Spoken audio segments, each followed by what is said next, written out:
There are times when System Restore won't work or returns an error message.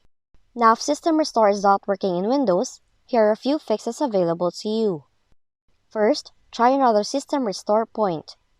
Just type in the following in the Start menu, then select the best match. On that, if your System Restore window has more than one point to choose from, select one before the most recent. Now you may have to click the Show More Restore Points to see your backups. After selecting Restore Point, press Next, and then follow the on-screen instructions.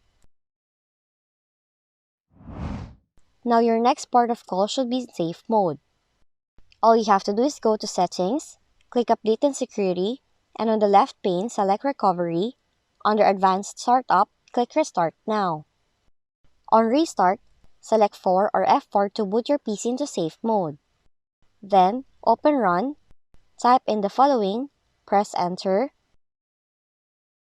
open your Boot tab, choose Safe Mode, and then your system will continually boot into safe mode unless you uncheck the System Configuration option.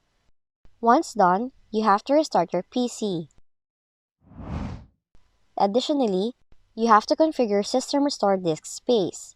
Do that by searching System Protection, select Create a System Restore Point, select Configure, check your disk space usage, and increase if it is less than or equal to 300 MB.